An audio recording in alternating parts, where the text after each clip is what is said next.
Welcome, welcome, welcome. This is Wendy Reese, and you are in the Whole Being Zone. And this is episode 47 with Laura Wishes. I'm already getting tongue-tied. That's not a good sign. Laura Wishes helps women business owners who want to bring their heart into their whole business. Her passion is to assist conscious, passionate women in business to flourish by listening to their heart's intelligence and honoring their feminine being. Laura lives in Tasmania. I am in Vermont. We could not be on opposite ends of the world right now. And so we both have a little bit of sleepy voice, and I am just thrilled that we're able to defy the time difference and be able to make this happen. So welcome, Laura. Thank you, Wendy. It's lovely to be here. So what made you shift into coaching before we go into all of the topic for today, which is a pretty juicy one? What caused you to shift? Yeah, I guess the most basic answer would be that it just felt like it was something I needed to do, and it just wasn't going to go away. It's like a calling in a sense, but the reason I went into working in the way I am at the moment is because I could see. There's a few things, but one of the things is I could see. I was in a workplace, I was doing different projects, and I could see how much distress people were in, for one, and, I was met a lot of people with a lot of, mental health issues and a lot of difficulties, and I really, I could see how many people didn't know of a lot of options available, and that was one of the motivations for me to support holistic practitioners and people who are offering wholehearted ways or whole being ways of doing, that's your name of your business, whole being ways of working, and, rather than just say medication or that kind of thing. That was one motivation. But in particular, to support people in heart-based businesses, the motivation was, I love working with really passionate people, and people who cared about the planet, and I could see so much need. I mean, they're the people that I love the most, that I enjoy being with and all that kind of thing. But it's also that mission that sort of resonated with my heart so much, and so I sort of actually woke up with it one day, and it was like, and I wrote this whole page of it, which was how much I wanted to support people that were in service to the planet and into the restoration of the planet, and people helping the earth, and people bringing more beauty into the world was the other part of it. Yeah, and at a very personal level, it was something that I felt.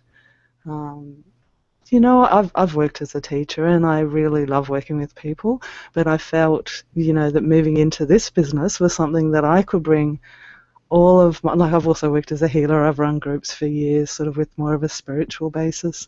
So I felt this was a way that I could actually bring all of that together and use all of me in that sense, or express all of me is probably a better way to put it. And that was really, I think that was that sense of call. I was kind of like, I need to do it now, so, yeah. That's beautiful. What's the biggest stumbling block to success? Do you think it's fear of success or fear of failure? Or neither? Yeah.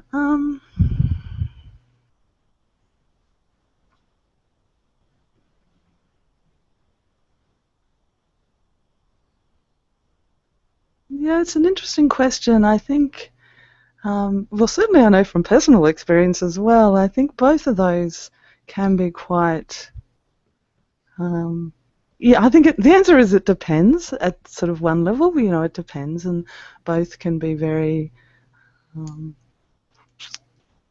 big blocks at certain points. But I think sort of there's a question beyond that, which is what is how do we define success? And I think that might even confuse the answer. Is it fear of success? Is it fear of failure? What is success? What is failure? Um, and and I think a lot of those things are,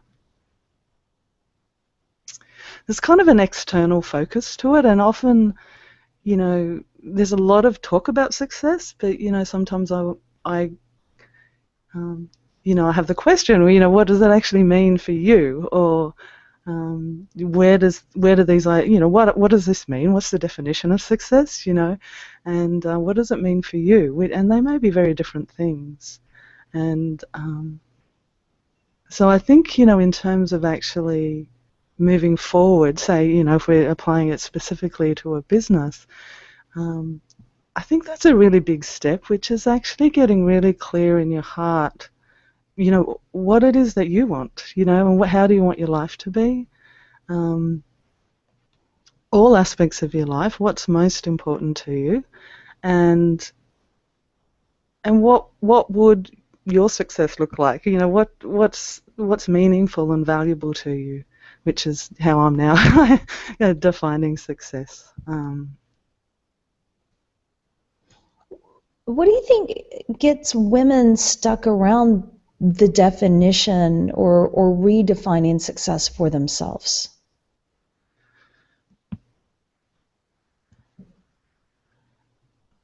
That's a great question. It's And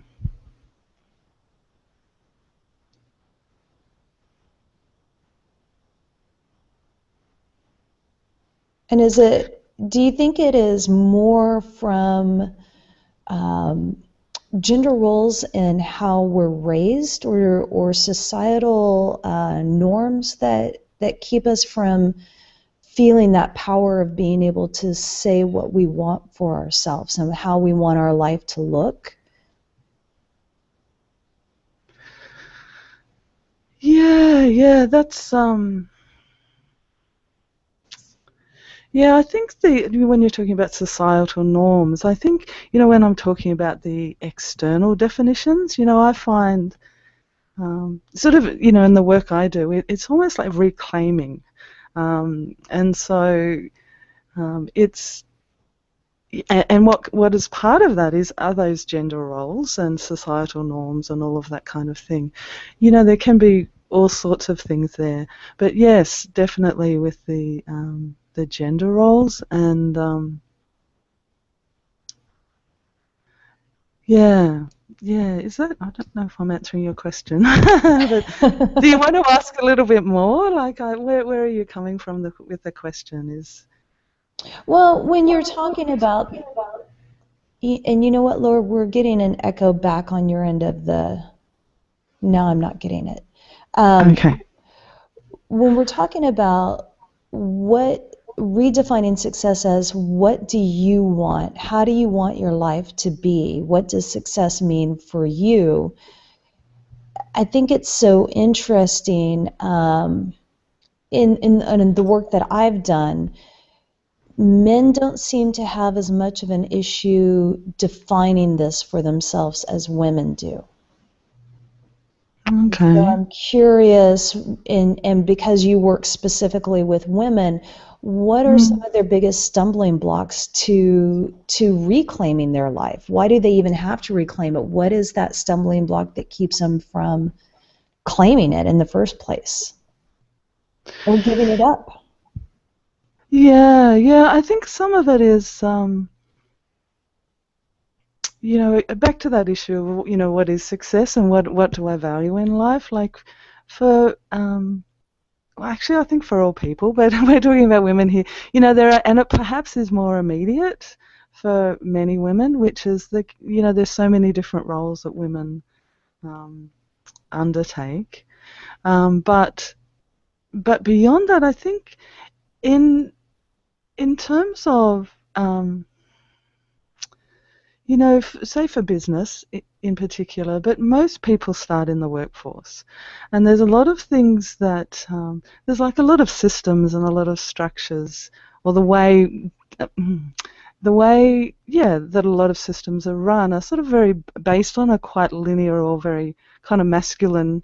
They've evolved in a masculine way, in a sense. So there's kind of a sort of a misfit, and so the concepts of success, which are usually, in a sort of an external sense of earning more money or getting more acclaim at work or all of that kind of things, financial independence, there's often a kind of a trade-off between working in the world and working in a job, earning money, and what might be closer to the heart. I mean, and what people value at a very, practical level, it's, families and children, but that applies to men as well. Um, yeah, Okay. yeah. So let's talk about money for a moment. Why do you see in your clients, I know I see it in many of my cohorts and colleagues and even myself to some degree, certainly my clients, money blocks or energetic blocks around money, I guess is another way to Mm, say it. yeah, yeah. Um, what was the question again? Why do we have such energetic blocks around money?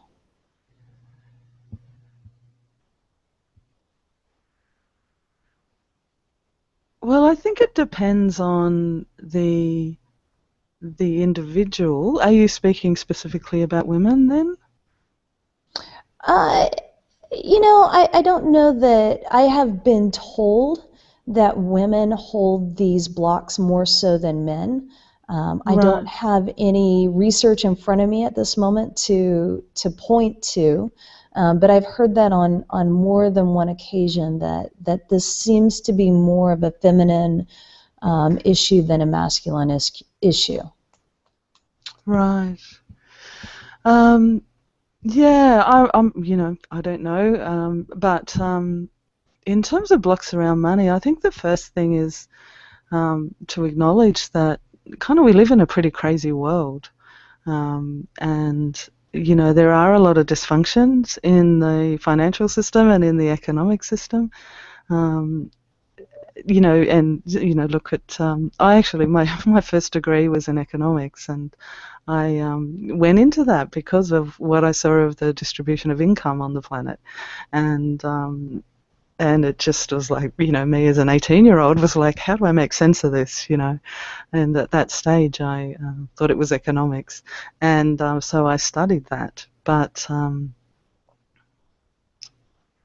yeah, and I think it's there's a lot of things falling apart, and money's just taken a place in most people's lives now, where um, um, I've been reading a little bit of Charles Eisenstein and the Sacred Economics, and um, money's replaced a lot of things that were just normal interactions within communities, and so I think there's a lot of things that are, I just think that's really important to acknowledge that. And then the other level is, the how we relate to money and how we relate to ways of receiving money. Like, what I've seen with clients is there's all, for one thing, when I should actually go back, and I actually don't see myself as a coach, is something I probably should clarify. And so probably a lot of the work when I'm working with people, it's more of a people healing and going deeper and healing their, some coaches might do that, I don't know, but I see it as more as a healing process and a reclaiming. And so what I see come up with my clients is sort of one aspect is intergenerational things. When you look at men and women, and throughout history, a lot of income traditionally has needed to come through men. Men have been the holders of that, and so some of those. So a lot of what I notice happening when I'm working with people is this healing of the feminine, and that's in look, that can take many forms, but one of them is around the healing of money, and it's the healing of the expression of the feminine as well. So it's because of those, I think, historic patterns, and you know, coming into family patterns, things that affect people at different levels, from different areas, I guess.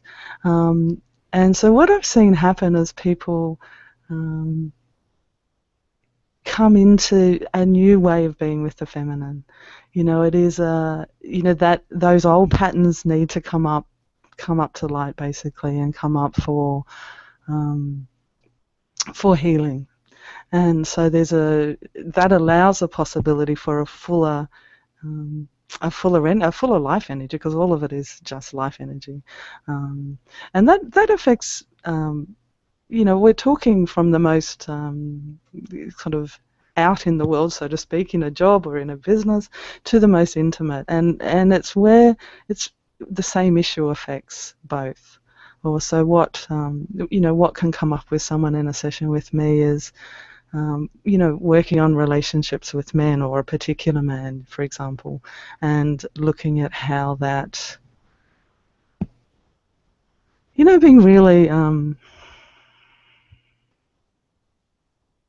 it's sort of a courageous, letting up aspects of ourselves and really seeing how we're operating with people, and having that come to light and awareness. And with the awareness, it starts shifting as well.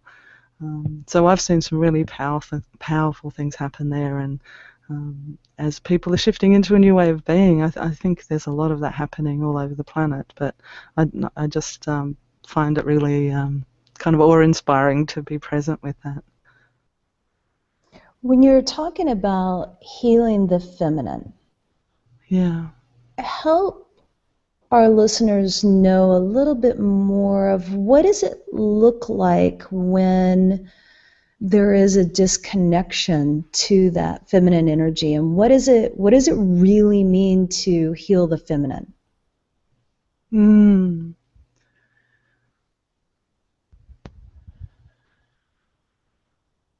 Some of the situations that I've seen and I've experienced myself, of course, are, in, coming back to business or in work, it's that a lot of women who, in my experience, I'm just, um, who are in positions of, holding a lot of responsibility, or, um, in a job that they might be very passionate about, or running their own business, there can be a real tendency to burn out very easily. And this is like, I guess, a very common one, like one that's sort of more acknowledged, I guess. Um, and so healing of the feminine there is actually and it comes back to the same question you started with around success, is, coming back and really kind of examining, and I don't mean that in a kind of a linear way, but really bringing awareness to what it is that's actually going on with you.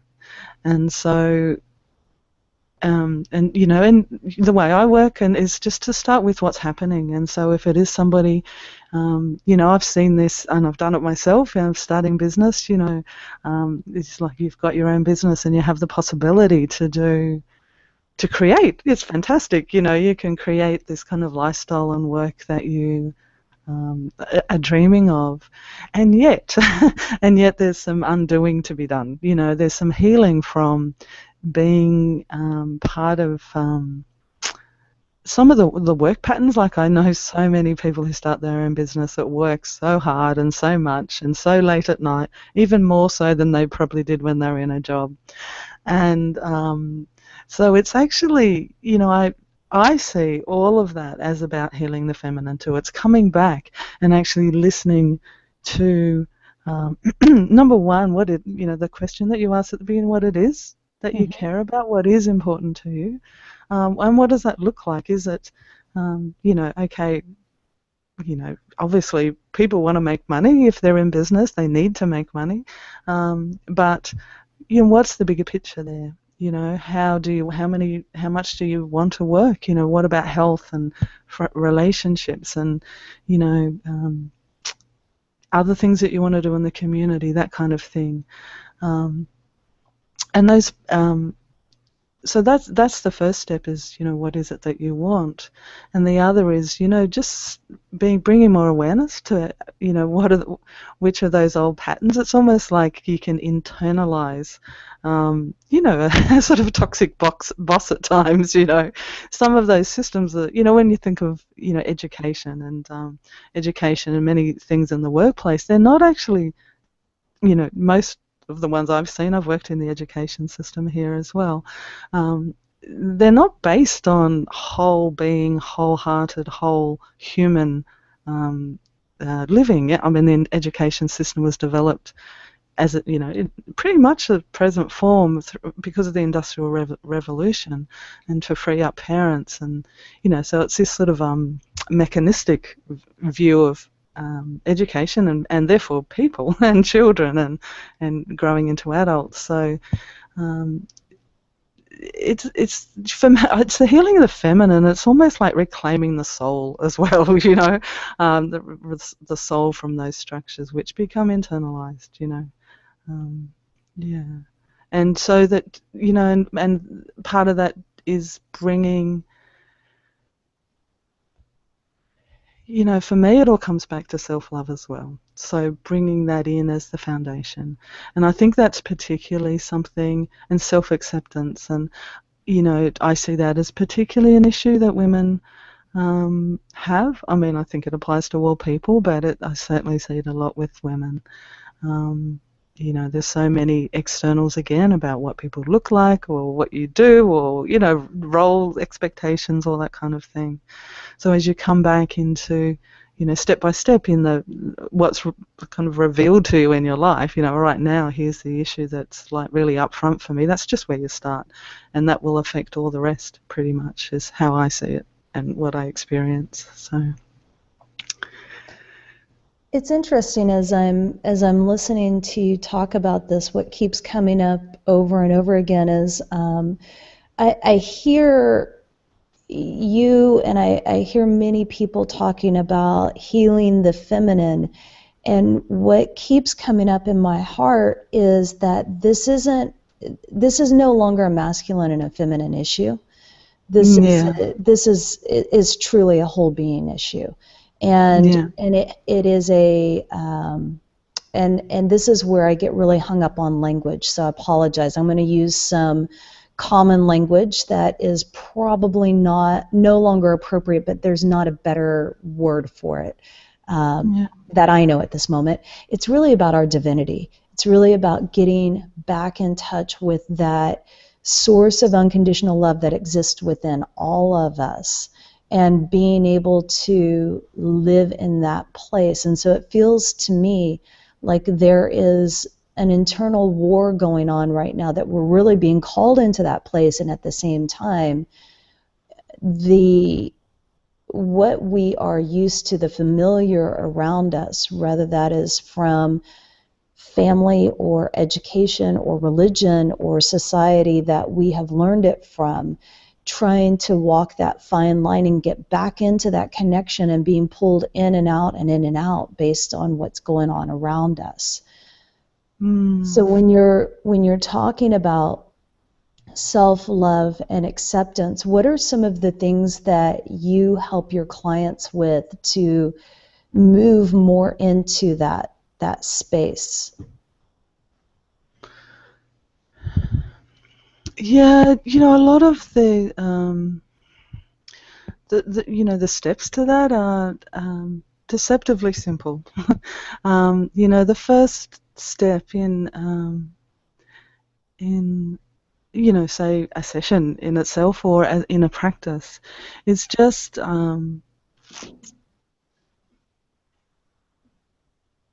it's making room for feeling, and or acknowledging the feelings that are already there. And I say that because often in a busy world, or, part of that undoing that I was talking about, a lot of people actually, disconnect from feeling until it becomes stress or overwhelm and all sorts of things, So the first step is that really just knowing it's safe, and there's just plenty of space for it to just to acknowledge what is. It sounds so simple, but that in itself can just be huge to get into that practice, and to bring love into that, and yeah, just to stop. Yeah. Yeah, yeah, yeah. So I'm going to pose a question to you that was posed to me last night. Since we're talking about having space for all of the feelings, and going back to my words are quite inadequate when you start talking on this level. Yeah. Thinking about shadow and light. And if we defined shadow emotions being grieving or anger or sadness, and light feelings being more of that joy, bliss, etc. Are shadow emotions human? Do only the humans experience it, or is this part of the divine? And I know you're only giving your perception. What do you think about this?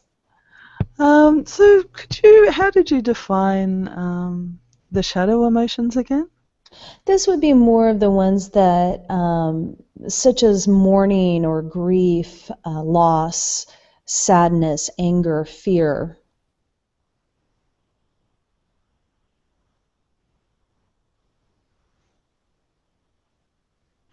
Yeah, in a way, I see them as the doorway to the divine. And so, like, it's often,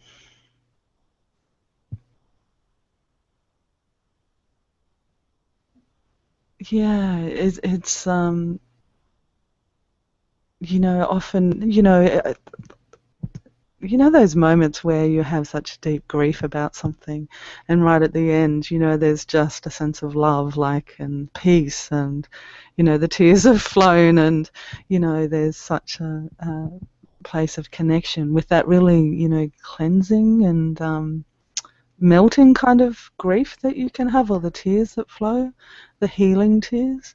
Um, you know, so I guess I see all those things as that, so that they're doorways, so that if there's, and when I was talking about, you start with exactly what's happening, and often there is something that is signified by um, one of the things you just, listed there, and from that, it's like, okay, there is a space for more connection here.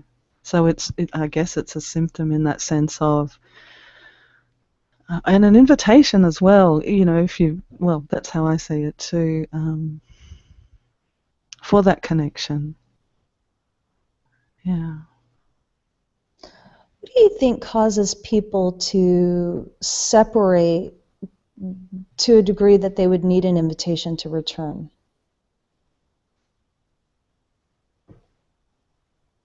Wow.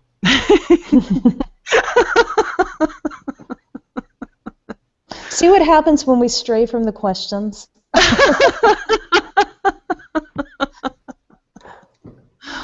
Oh, it's funny because people oftentimes, and this is just so the listeners understand too, sometimes I work from pre-questions, and oftentimes I don't. And when we have a preset of questions, and Spirit wants us to talk about something else, it doesn't matter how much we have planned ahead of time, it just ain't happening. So Yeah. we kind of have to be a little bit flexible, and when we're getting pulled into talking about something as deep as this, I have to know that it has nothing to do with Laura's mind or my mind. It just happens to be where we're being guided at this moment. So be patient with our pauses as we're contemplating this stuff. That's, part of the feeling I was talking about, isn't it? Yeah. Yeah. taking taking the moment to feel it. Yeah. I don't know. Yeah. It just seems like this keeps coming up so frequently. The question of why do we play in the illusion? Like, what's the point of it? And the more that question is asked of me, the more that I find myself questioning it.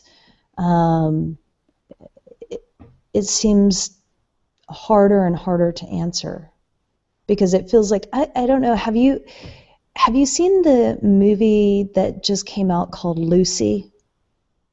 No, I, no. I don't want to ruin it for our anybody who hasn't seen it, but the concept is that because of a certain set of circumstances, Scarlett Johansson's character begins to use 100% of her brain capacity, and Ah, yeah. nobody knows what happens when we start using more than 10% of our brain capacity at any given time. And I know from research that orgasms and like Tibetan monks when they're meditating, or the yogis that are the guru level yogis, when they're meditating, they can, and they're doing this in an MRI, the entire brain lights up.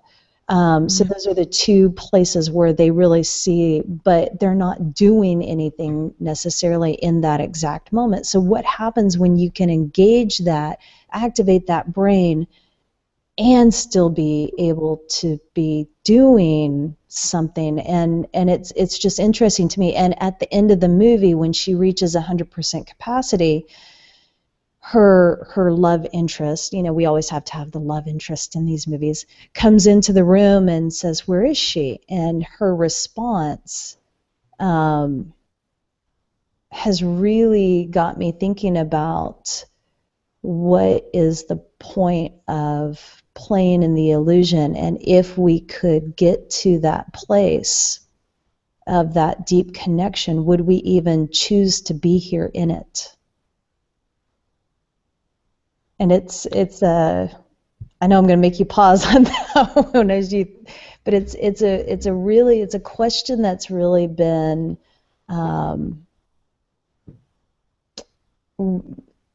kind of I've been chewing on for a couple of weeks now. So when you say, would we even remain in it? What's the it? Playing within the shadows and believing that the illusion is reality. So we get, I'm guessing, I don't know that this is true, but I'm guessing that you're of the belief that everything is a choice and we can choose where we want to, what energy we want to play in. To some degree, I think in as humans we have emotional reactions to something, and they are very sudden, and it's on a very unconscious level. But then as the brain shifts back into the frontal cortex to start processing, we have the choice of where do we want to stay. And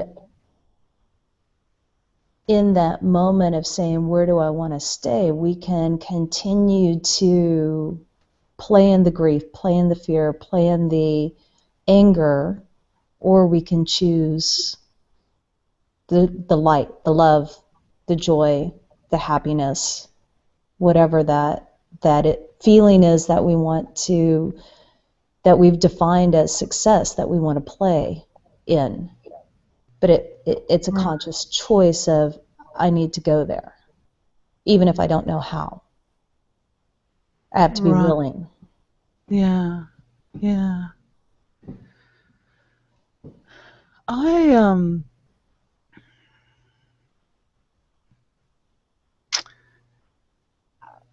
yeah, the way I um experience it, I guess, or see it, or is, yeah, number. I just want to make the distinction too when I talk about feeling. I'm not talking about emotions necessarily. I'm not talking about emoting. um, yeah, so that's one thing. Um, and so, the way when I'm talking about, feeling and sort of having the the doorways.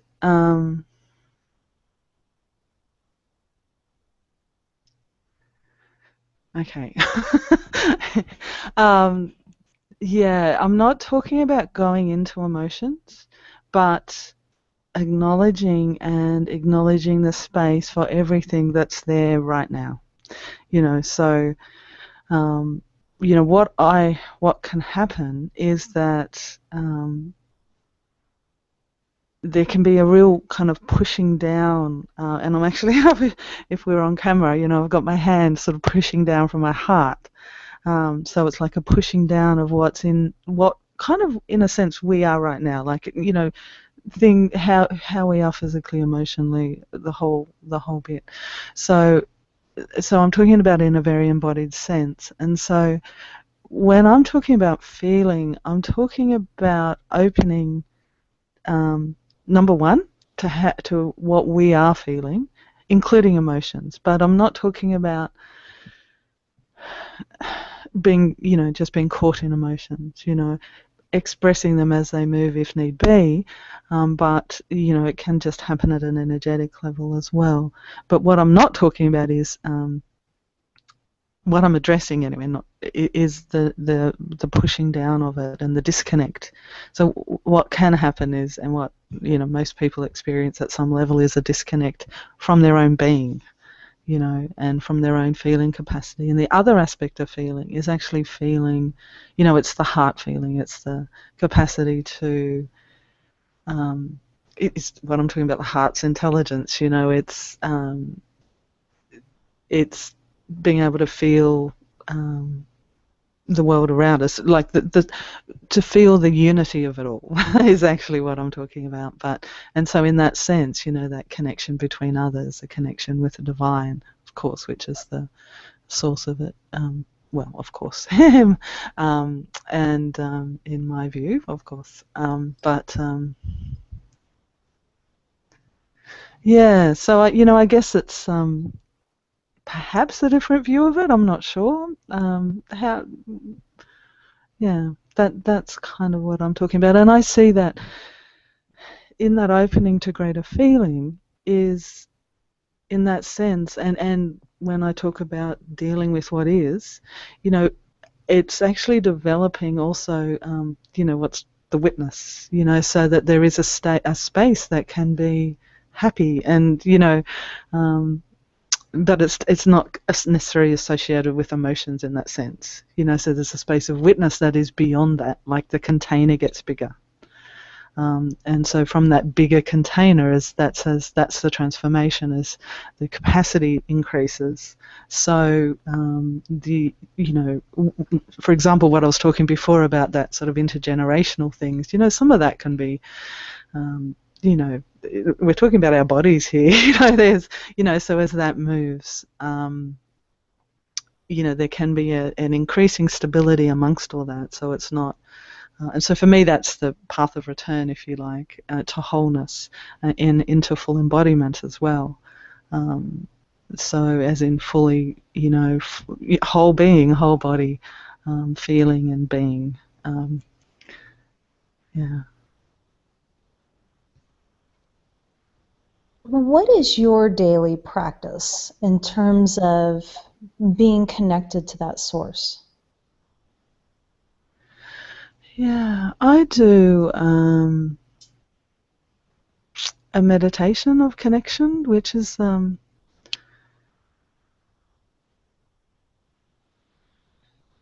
just a very simple. Would you like to take us through it? Ah, sure. You don't have to. I mean, I was curious. It sounded like you were struggling to explain it. So sometimes it's easier just to lead someone through it than to explain it. But Yeah, don't yeah, feel like yeah. you have to. Yeah, no, no, I'm happy to. And I had an intuition of this before, interestingly enough, but I thought, oh no, we didn't talk about that. So, yeah, I'll see what's there. Okay, so are you okay if it's 10 minutes or so? Yeah, that's fine. Yeah. I would just recommend that if you are listening to this episode and you are driving to, please don't close your eyes.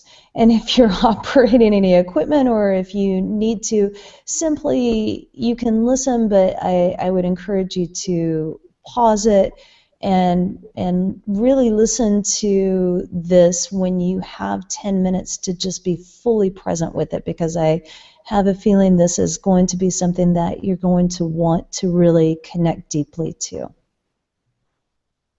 Okay. Right. So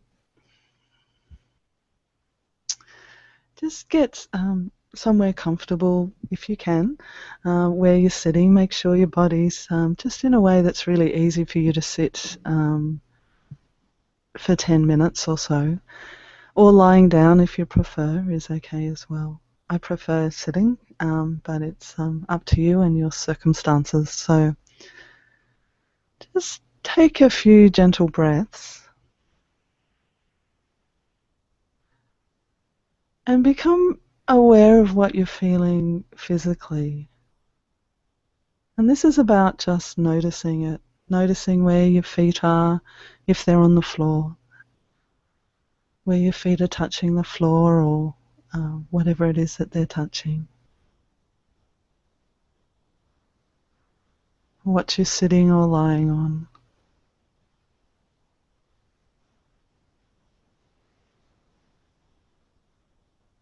Be aware of the air touching your skin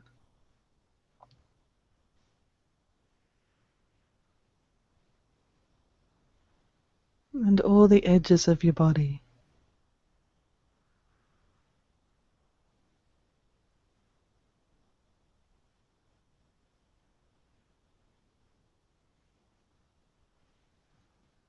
And then become aware of what you're feeling emotionally,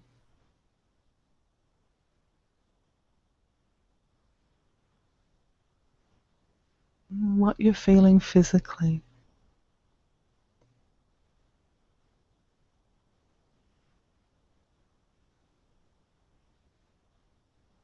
And just notice that there's plenty of space for whatever it is that you're feeling.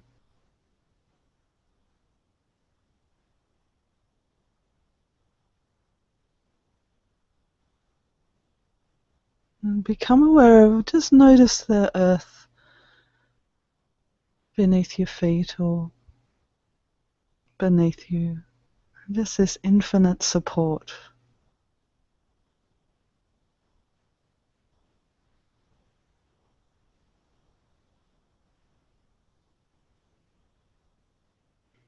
And again, being aware of what you're feeling emotionally without needing to do anything to change it or to do anything with it. There's enough room for it all.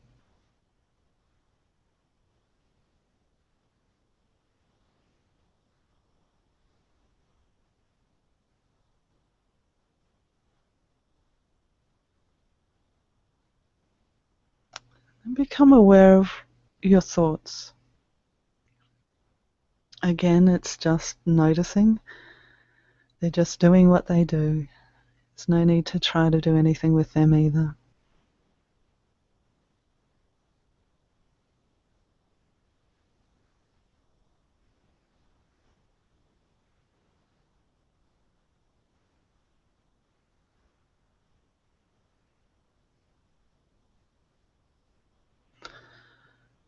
And then bring your awareness to your heart.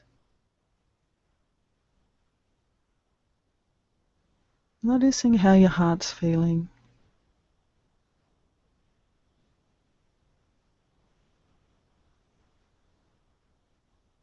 And then let your heart turn like a flower turning towards the sun.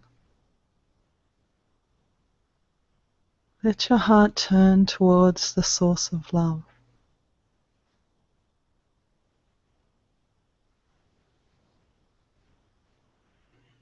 And if you are feeling any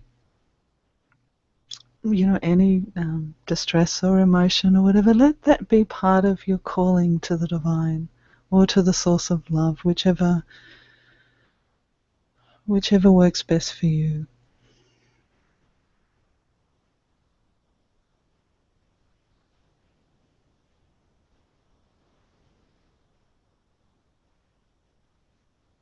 Let your heart reach out, breathing in from the divine,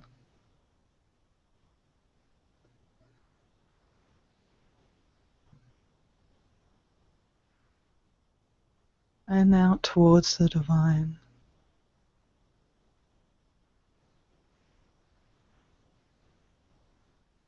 Noticing how you're feeling, bringing that into the reaching for the divine or the invitation to the divine.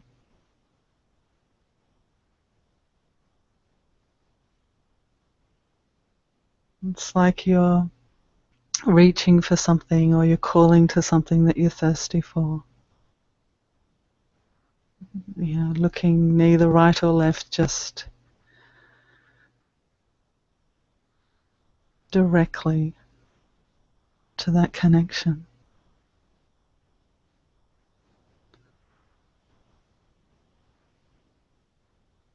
And let that love pour into your being. Let it pour into your heart and let yourself open to receive it, and let it pour through your whole being.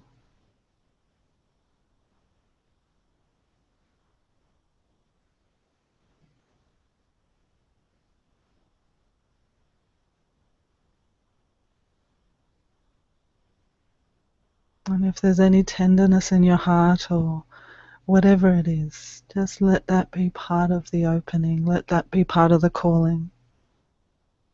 It is all as it is, and it's all perfect in that sense. There's space for it all. There's so much love, there's no limits on that.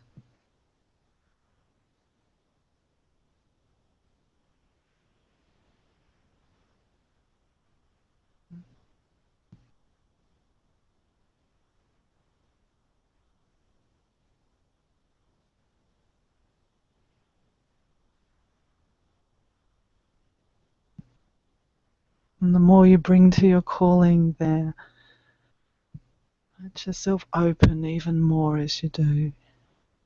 It's like yielding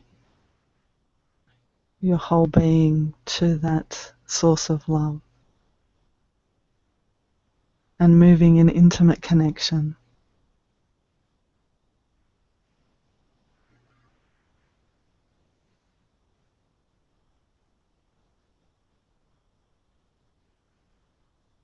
There's space for it all.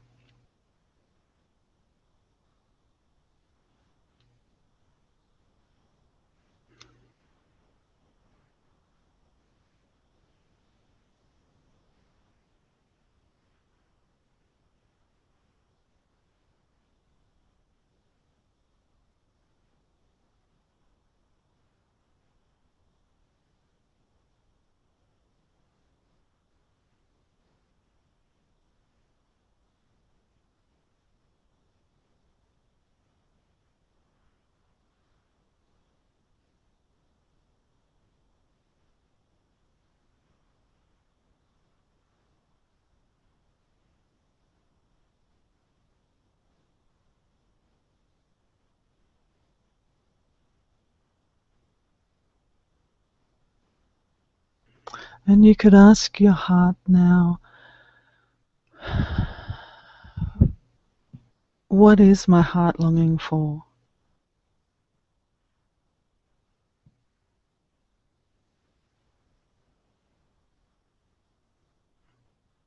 And just keep asking until until you get one of the heart qualities, which is like love or trust or safety,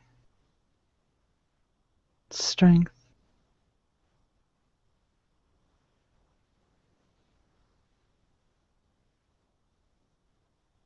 And just ask to be shown what that is, what your heart's longing for. It may not have a name, and that's perfectly fine. Just so that you feel the yearning for it. And when you do, then ask to receive that again, directly. There's so much available.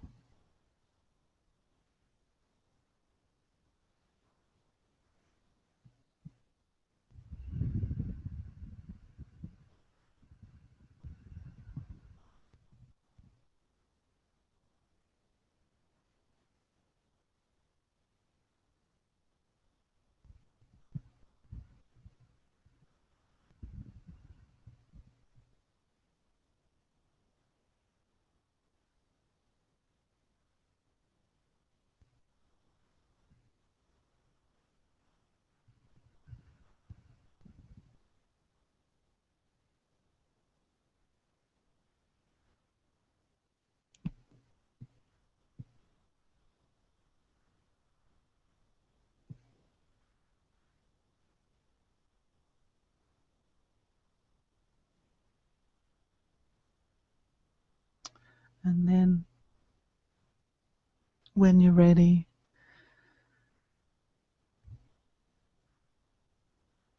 you might want to acknowledge or have some gesture from your heart. But just when you're ready, then let your awareness coming back to your body in gratitude or whatever it is that you're feeling. Bring your awareness to where your feet are on the floor and where you're sitting or lying. And taking a few deep breaths and just coming fully aware of your body and opening your eyes when you're ready.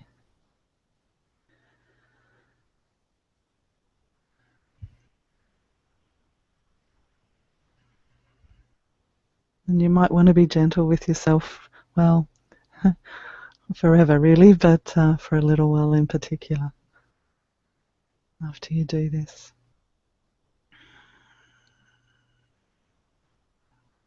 It's really beautiful. Thank you so much for guiding us through that.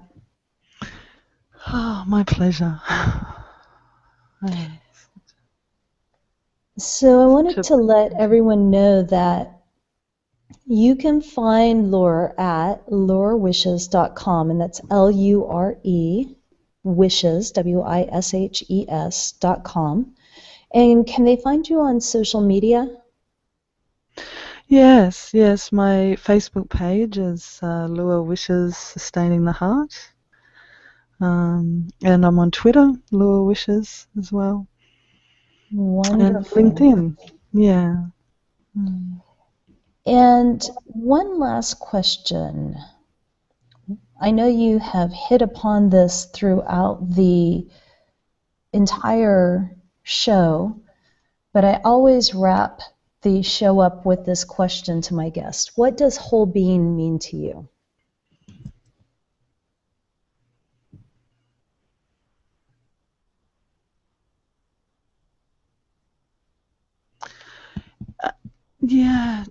Being in a place of alignment with the divine, alignment with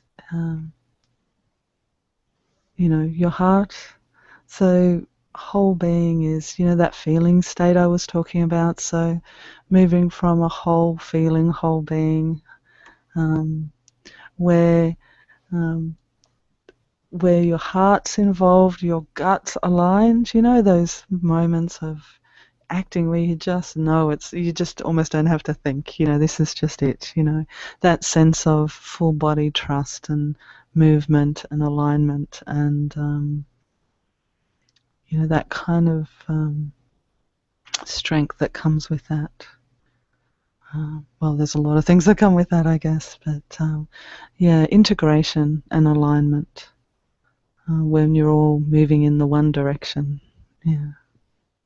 Oh, that's beautiful. It has been such an honor and a pleasure to speak with you today and to go into those deep, sacred spaces. Thank you so much. Thank you. It's been a real blessing for me as well. So thank you. You're welcome. And if you like this episode and you want some more, you can find them at www.wholebeinginc.com/podcast.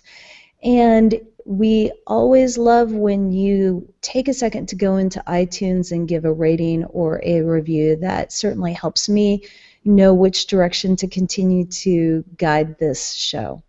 Until next time.